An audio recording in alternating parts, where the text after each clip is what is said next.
University of Michigan Dearborn came under fire because they promoted 2 cafes, which were like online spaces, online safe spaces, basically.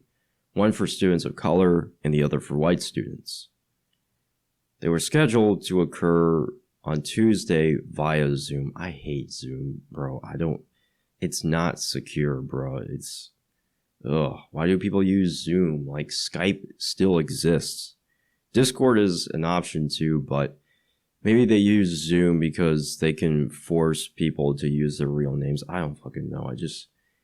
It's so cheesy how everyone's using Zoom now, ever since shit hit the fan with the pandemic.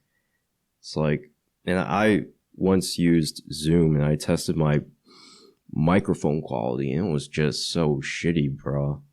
Skype is, their quality is not that great either. I would say Discord is the best for voice chat services, but anyhow, they already mentioned that. But yeah, they were basically virtual safe spaces. And of course, they received criticism just on the fact that they had one for white people.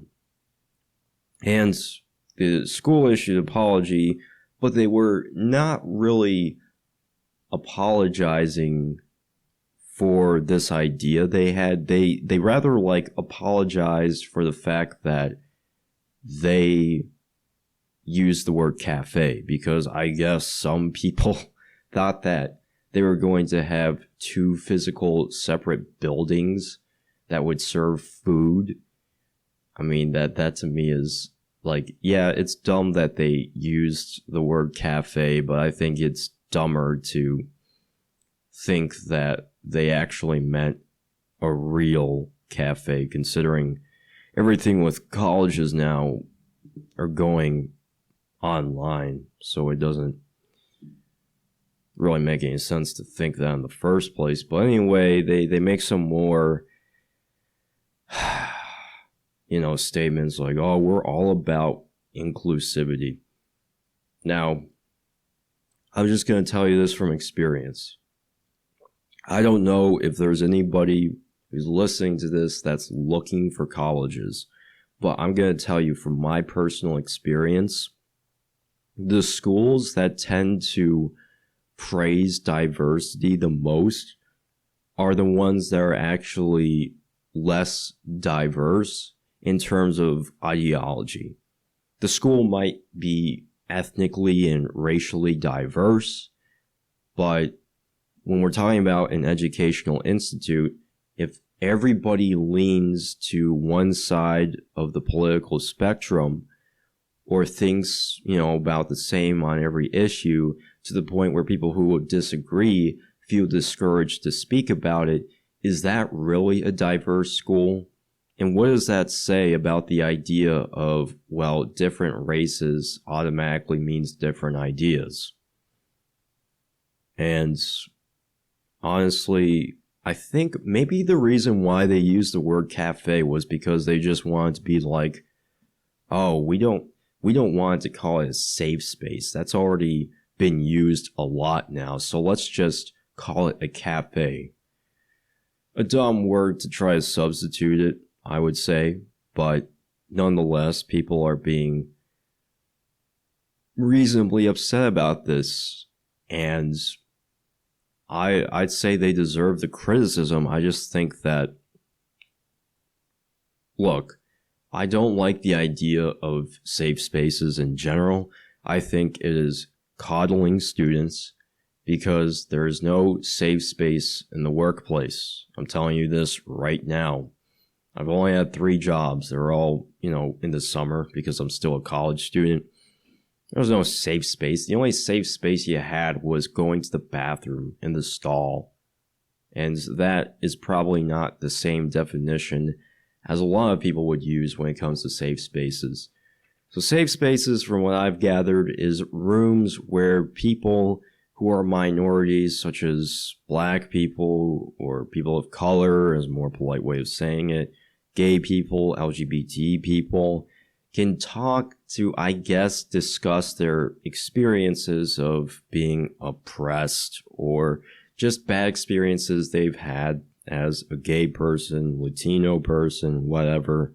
No, I'm not saying Latinx. That's disrespectful to their language, quite frankly. But, and look, sometimes if you want to discuss about experiences you've had where people were actually racist to you, in other words, it was proven, like you can prove that they were being racist and it wasn't just something bad happened to you and you thought automatically it was because they were being racist.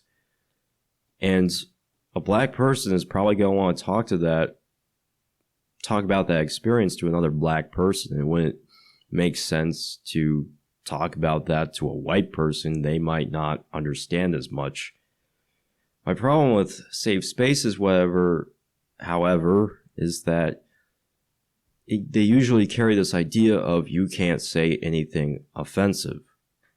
Well, anything can be considered offensive, just like how Twitch can consider anything to be inappropriate, so that's their excuse to ban people.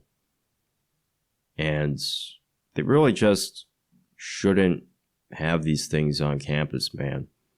They really shouldn't. I mean, you would probably only be putting a small portion of the students at a disadvantage.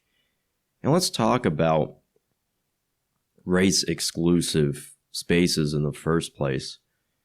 If there are people discussing about their experiences of dealing with racism and they're only for minorities, well, why not have it open to anybody of any race? That way, white people or whoever can come to these meetings and try to understand what some minorities have to experience, as opposed to closing it off, because some people who are whites want to learn more about, the experiences that some other people have to go through, that I guess they're fortunate enough that they don't have to suffer through it. And all they would have to do is just sit and listen. Although now that I say it, there could be the potential problem of people, I guess white people trying to give advice and then the racial minorities take offense to that. But you can still give advice to people you don't have to directly experience a hardship to be able to advise them in a certain way. I mean, or to show empathy. Just be active listening, wow, man, that sounds horrible that you had to go through that. Because that's what partially counseling is, right? It's not like you have to be raped or traumatized in your childhood in order to be a therapist. But I digress. Those spaces are probably just about identity politics, or most of it. And I'll give you another example to what I said earlier about schools champion diversity. I went to a state school. I'll just say it was called VCU. It is called VCU. It's a big state school. I don't go there anymore, but when I did, I was a freshman, and there was this student organization fair because, well, it was in person because there was no pandemic at the time, and I was studying criminal justice at the time.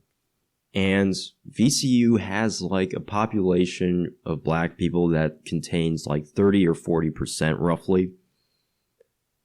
And I remember seeing a table, because this was all outside. You know how it is with student organization fairs. There's a bunch of tables with poster boards, people standing next to them so they can answer your questions with sign-up sheets, yada, yada, yada.